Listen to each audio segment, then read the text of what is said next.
My 15-year-old daughter had been complaining of nausea and stomach pain. My husband said, "She's just faking it. Don't waste time or money." I took her to the hospital in secret. The doctor looked at the scan and whispered, "There's something inside her." I could do nothing but scream.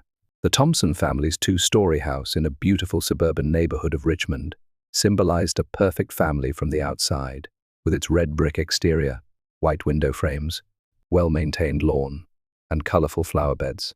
Neighbors considered it a picture-perfect home in every season. Sarah Thompson sighed deeply as she looked at the high school student files spread across the kitchen island counter. A woman of delicate beauty and gentleness. She had worked as a counselor at Lincoln High School for over 10 years and earned tremendous trust from her students. "Stop bringing students' casework home." James Thompson's low, gruff voice interrupted her thoughts. James was a leading real estate developer in the area, respected in the community for his career and charisma. Standing over 6 feet tall, his presence stood out in any room. He wore expensive suits with ease and exuded the confidence of a successful man. "I'm just preparing for tomorrow's meetings," Sarah answered with a smile. "I'll put them away soon." James leaned against the kitchen counter, holding a glass of whiskey. "You're too kind. You sacrifice too much of your time for those troubled kids." Sarah said nothing. James never tried to understand why she cared so deeply for the students he called troubled. Can you imagine making $10.0 a month just from YouTube, all from home? That's exactly what I did with Arted Stories. No face, no voice. Check the link in the description if you're curious, James said, changing the subject. "Where's Emily?" "In her room, I think."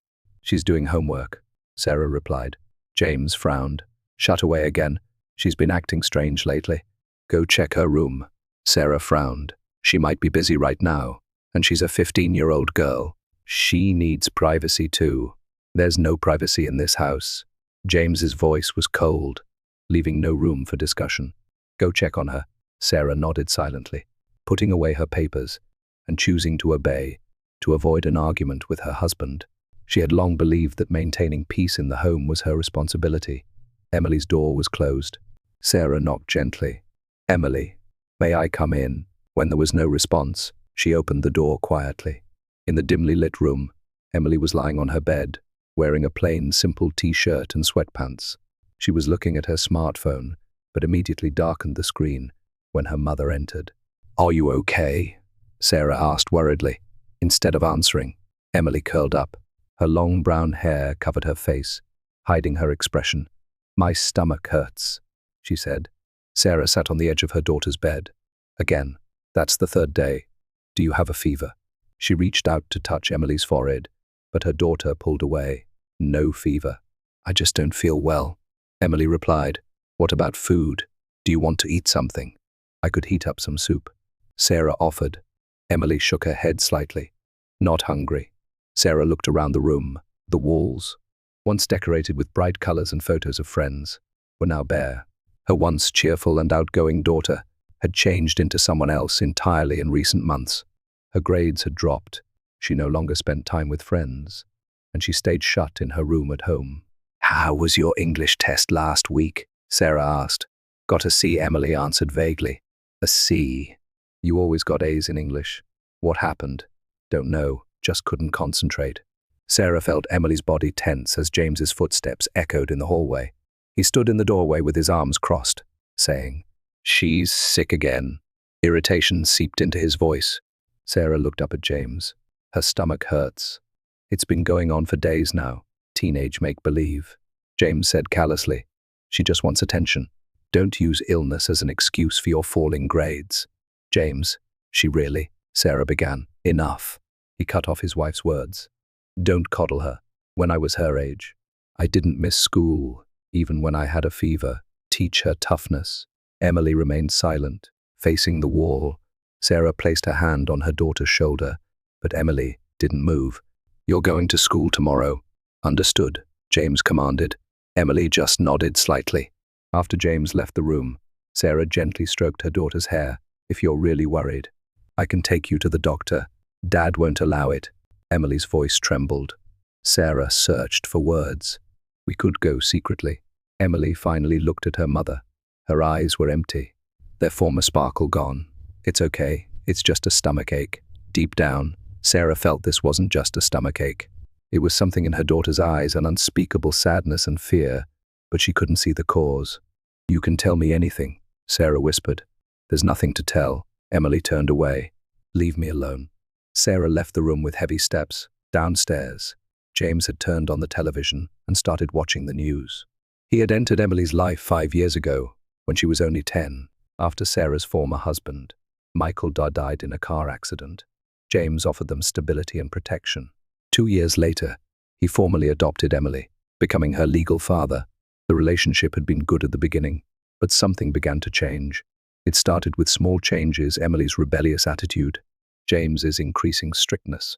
Sarah thought it was just a rite of passage through adolescence, but now her intuition told her something more serious was lurking beneath the surface.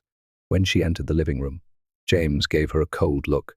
"Don't take her to any doctor. It's a waste of money. Don't use insurance for such make-believe illnesses." Sarah nodded quietly. The next morning, Sarah watched from the living room window as Emily boarded the school bus. Her shoulders were slumped, and fatigue emanated from her entire body. She hadn't eaten breakfast, and her face remained pale. "I wonder if forcing her to go to school was really the right thing to do," Sarah muttered to herself. "Of course it was," James said, appearing behind her, already dressed in his business suit, ready to leave for work. "If you coddle her, she'll always remain weak. Toughness requires strictness." Sarah nodded silently. She knew that questioning her husband's disciplinary philosophy would lead to a lengthy argument. James was about to leave for a 3-day business trip, so at least the house would be quiet during that time. "Keep a close eye on Emily while I'm gone. Always know what she's doing," James emphasized before leaving. "Don't forget to check her phone." Sarah felt a slight disgust but answered, "Yes, I understand."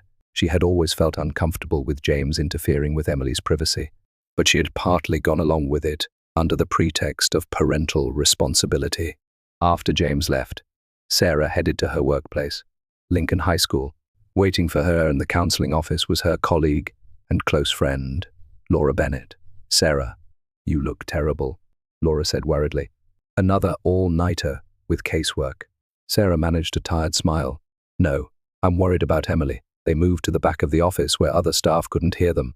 Sarah confided in Laura about Emily's behavior over the past few months: declining grades, thinning friendships, and especially the concerning recurring illnesses. "James says it's just make-believe. He won't even let me take her to a doctor," Sarah said. Laura's expression darkened. "What? That's strange. It's about her health. He calls it a waste of money, but I think Emily is really sick: nausea, stomach pain, loss of appetite, and, more than anything, there's no light in her eyes." Laura took Sarah's hands. "Listen, Sarah, you've helped hundreds of children as a counselor, but it's strange that you can't help your own daughter now. A child's health comes first. You should act on your own judgment." Tears welled up in Sarah's eyes. Laura's words expressed the voice deep within her own heart. "Without James's permission?" Sarah asked. "James is away on a business trip." "Right. That's your best chance. Take Emily to the hospital. As a mother, that's your right and duty," Laura said with a serious expression. That afternoon, Sarah called Emily's school and had her dismissed early, citing illness. "Mom, what's going on?" Emily looked surprised to see Sarah waiting at the school's main entrance. "We're going to the doctor," Sarah said with determination. Emily anxiously looked around. "But Dad's on a business trip, and your health comes first." Something flickered in Emily's eyes for a moment but quickly disappeared. She nodded silently and got into her mother's car. Sarah drove, not to the local hospital, but to Mercy General Hospital in the next town. She wanted to avoid the risk of being seen by James's acquaintances. Her hands trembled slightly as she presented her insurance card at the reception. "Miss Thompson, what are your symptoms?" Dr. Rachel Lee, a young female physician, asked Emily kindly. Emily looked at her mother. "Mum, I'd like to talk to the doctor alone." Sarah flinched momentarily. Pain that her daughter was trying to exclude her and anxiety that there was something she couldn't say squeezed her heart. However, she understood the importance of respecting her daughter's wishes. "Of course," Sarah smiled. "I'll wait outside." Alone in the waiting room, Sarah couldn't calm her racing heart. Various possibilities crossed her mind about what Emily might be telling the doctor, and why she couldn't speak in front of her mother. Drugs, alcohol, or worse. She tried to push away the frightening possibilities that came to mind. 45 minutes later, the examination room door opened. Dr. Lee's expression was stern, and Emily's eyes were red, as if she had been crying. Miss S. Thompson, Dr. Rachel addressed Sarah. I need to speak with you. Your daughter needs some tests. I'd like to conduct several tests today, if that's all right with you. Sarah couldn't hide her distress. Tests? What kind of tests? Blood tests and… The doctor paused for a moment, as if choosing her words. An ultrasound. An ultrasound. An ominous feeling spread through Sarah's chest. Is it something serious? Dr. Lee maintained her professional expression. I can't say anything until we see the test results. We'll have the results by tomorrow. Could you come back tomorrow evening? Sarah looked at Emily. Her daughter was staring at the floor, silently crying. Of course, Sarah answered. Whatever my daughter needs. A heavy silence hung between them in the car on the way home after the tests. Sarah tried to speak several times but couldn't find the words. Mom, Emily suddenly spoke, her voice trembling. I'm scared. Sarah pulled the car to the shoulder for a moment, then hugged her daughter tightly. It's all right, Emily. Whatever happens, I'm here for you. We'll get through this together. Emily sobbed in her mother's arms. As Sarah rubbed her daughter's back, she mentally prepared herself for whatever truth would be revealed tomorrow. She was determined to be strong for her daughter, no matter how painful the truth might be. When they returned home, Emily immediately shut herself in her room. As Sarah prepared dinner, she thought about how they needed to go to the hospital and return before James came back tomorrow. The next afternoon, Sarah ended her last counseling session at Lincoln High School. The clock showed 3:45. James will call at 5. I need to be back from the hospital and at home with Emily by then, she thought anxiously as she grabbed her bag. Sarah, Laura stopped her. Are you okay? Sarah exhaled shallowly. I don't know, but we're about to find out the truth. Whatever happens, I'm here for you. Laura embraced her shoulder. Call if you need anything.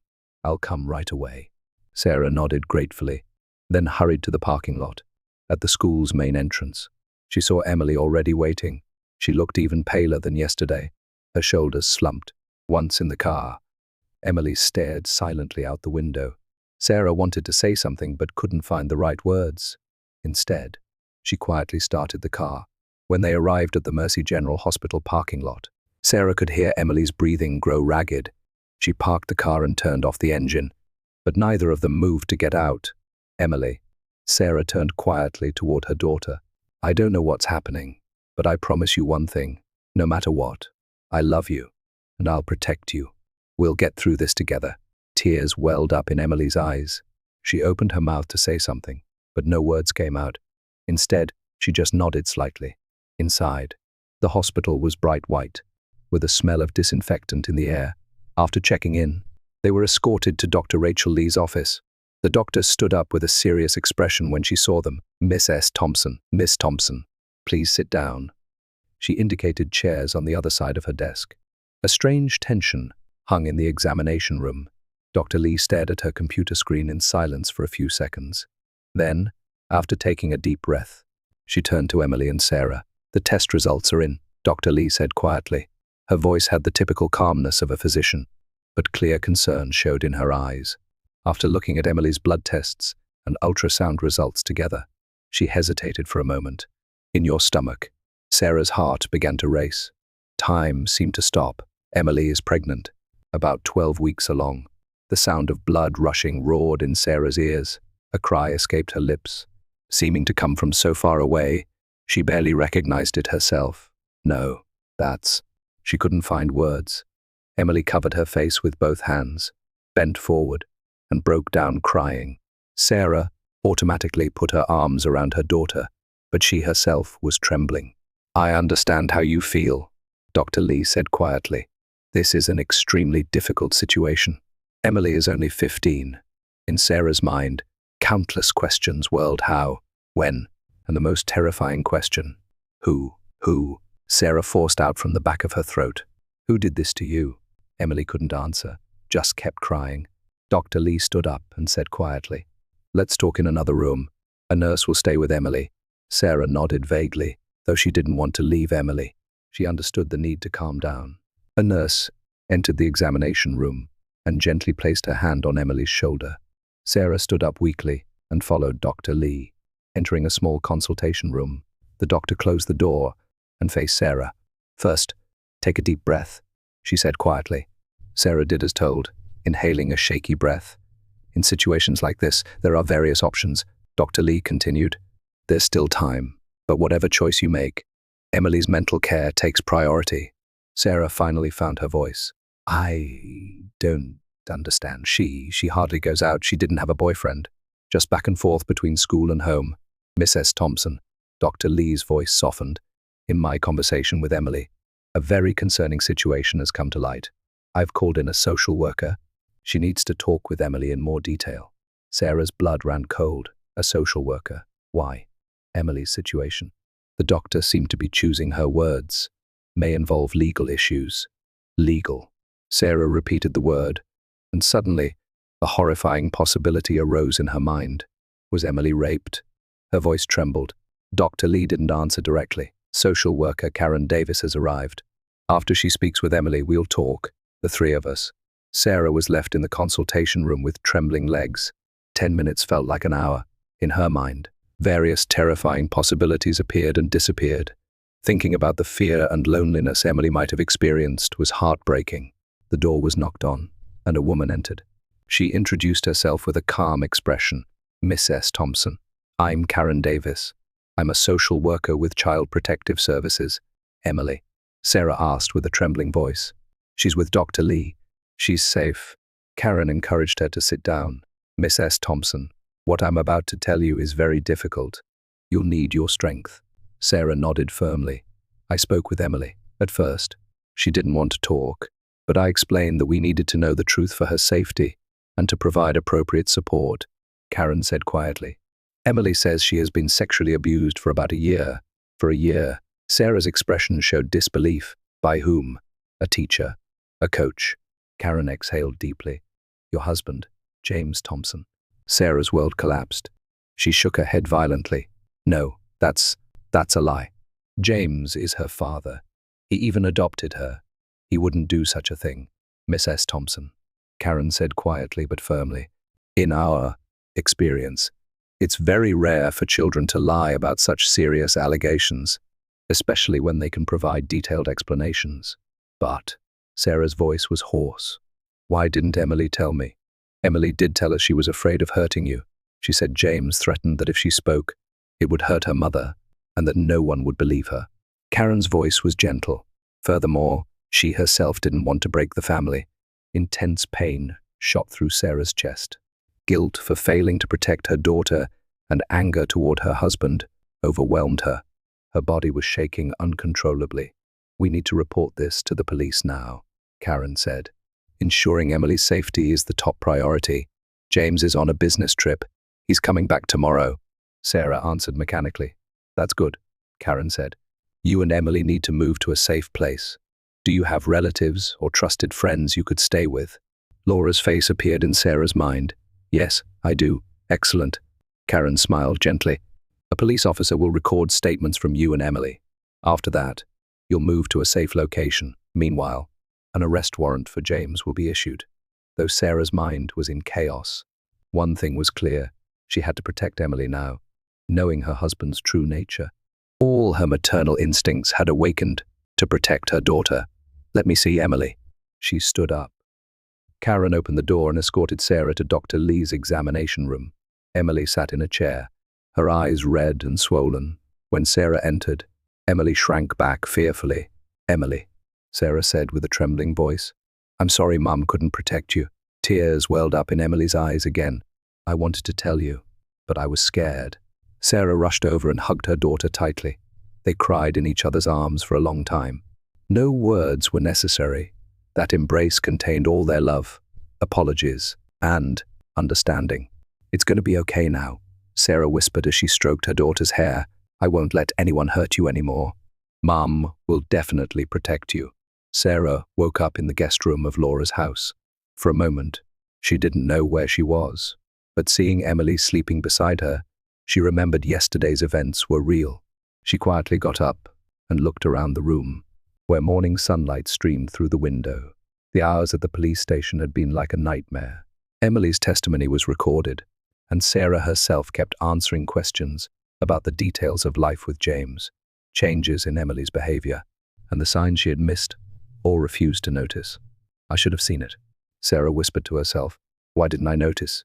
Don't blame yourself. Turning around, she saw Laura standing in the doorway. She approached with 2 coffee cups. Thanks for being up so early, Sarah said as she accepted a cup. Did you sleep? Laura asked gently. Sarah shook her head. Just fragments. But Emily seemed exhausted. She's sleeping soundly. Laura sat on the edge of the bed. The police called. James was arrested in Chicago, where he was on his business trip. This morning, Sarah took a deep breath. I'll tell Emily later. She still needs rest. Laura's expression clouded. There's one more thing. When the police searched James's belongings, they found inappropriate photos of Emily on his mobile phone. The blood drained from Sarah's face. Her hands shook, nearly dropping the coffee cup. Those photos, when were they taken? The police didn't give details, but apparently they spanned quite a long period. Laura answered quietly. A long silence followed. In Sarah's heart, a flame of anger was growing. Her affection for James had transformed into guilt for not protecting her daughter and intense hatred toward him. Why didn't I notice? Sarah asked herself again. I'm a counselor. I deal with children's problems every day. Families of victims often don't notice until the end, Laura answered, especially when the perpetrator is respected and trusted. James was a role model in the community. No one suspected. That afternoon, Detective Harris visited Laura's house, a middle-aged black man with a calm but firm demeanor. Miss S. Thompson, he addressed Sarah. The interrogation of suspect James Thompson has begun. He is currently denying all charges. Sarah couldn't contain her anger, despite the evidence, despite Emily's testimony and the photos. This is a normal response, Detective Harris explained calmly. However, the evidence is very strong. DNA testing will also be conducted. Emily came downstairs. She seemed tense seeing the detective, but sat next to Sarah. Dad, James, Emily asked in a small voice. He's been arrested. Sarah took her daughter's hand. He can't hurt you anymore. Detective Harris smiled kindly at Emily. Miss Emily, you are very brave. It took great courage to tell the truth. Thanks to you, justice will prevail. Emily raised her face slightly. In her eyes, a light that hadn't been seen for a long time began to return. Have you learned anything about James's motives from the interrogation? Sarah asked in a trembling voice. Detective Harris took a deep breath. It's still early, but his behavior pattern shows typical characteristics of a controller. He seems to have used his position as a stepfather to satisfy his sense of ownership and desire to control Emily. The detective continued. Also, initial interviews with a psychologist suggest that the suspect had strong jealousy toward Emily's biological father. It's possible that as Emily entered puberty and began to resemble her real father, it triggered him. Sarah couldn't stop trembling. She was beginning to understand what kind of man she had chosen and trusted. James's controlling attitude, excessive interference with Emily, unnecessary criticism of her former husband, everything now appeared in a new light. What do we do now? Sarah said, as if telling herself. As next steps, Detective Harris explained in a practical tone. I recommend applying for a protection order and starting divorce proceedings. It's also important for you and Emily to receive professional counseling. Sarah looked at Emily about the pregnancy. Tears welled up in Emily's eyes again. Detective Harris quietly stood up, saying, I'll step out for a moment, and left the room with Laura. When mother and daughter were alone, Sarah took both of Emily's hands. Whatever choice you make, I'm on your side. Remember that, Emily answered through tears. I don't want to have the baby every day. I would remember. Sarah hugged her daughter tightly. I understand. I respect your choice. That night, after Emily had fallen asleep, Sarah sat across from Laura in the kitchen. I can't go back to the house, Sarah said quietly. There, everything reminds me of James. You can stay here for a while. Laura held her friend's hand. Until you take your next step. Determination shone in Sarah's eyes. Emily and I need a fresh start. It will take time for her wounds to heal, but we'll get through this together. Laura nodded. You're a strong mother, Sarah. There will be many difficult things ahead. The trial will be painful too, but you and Emily will surely build a new life. On a cold February morning, Sarah and Emily climbed the courthouse steps. Today was James Thompson's final sentencing day. "Ready?" Sarah asked, holding her daughter's hand. Emily nodded. Since that day, 4 months ago, she had gradually changed. She had received professional counseling, participated in support groups, and, above all, the new bond built with her mother had supported her. Inside the courtroom, all was quiet when James was brought to the defendant's seat. Sarah saw him for the first time in months. The husband who had once been full of dignity and confidence was gone. Instead, there was a man with a haggard face and empty eyes. James had initially denied all charges. However, Emily's DNA test confirmed his paternity, and the photos and messages discovered on his phone were irrefutable evidence. After the preliminary hearing, he eventually agreed to a plea deal. Still, Emily chose to testify in court. She wanted to give courage to other children in similar situations by sharing her experience. Defendant James Thompson, Judge Catherine Reynolds, said in a solemn voice, "You have pleaded guilty to sexual abuse of a minor, possession of child pornography, and incest." The judge looked sternly at James. "This is an extremely despicable crime that has inflicted permanent wounds on the victim's life. Your act of using your position and authority to abuse a child you should have protected deserves the harshest condemnation." A heavy silence fell over the courtroom. "This court sentences you to 25 years in prison. Possibility of parole begins after 18 years. Sarah embraced Emily's shoulders. Between them flowed relief and a sense that one chapter had ended. Outside the courthouse, spring sunshine greeted them. 3 weeks ago, they had left this town and moved to a small town called Willow Creek, 100 miles away. Sarah had secured a position as a counselor at a local school, and Emily had begun attending a new school. "Mom," Emily suddenly said, "I want to speak at the support group about my experience." Sarah looked at her daughter in surprise. "Really? That's a very brave decision." Emily smiled slightly. "It might help someone," the counselor said. "Silence only protects the perpetrator." Sarah hugged her daughter. Her heart was filled with pride and love. This past year had been hellish for them, but through that suffering, their bond had grown stronger than ever. As they got into the car, Sarah thought, a true family isn't about blood relations, but about relationships where people protect and respect each other. The road ahead would certainly not be smooth, but they would move forward together, one step at a time, toward a new life.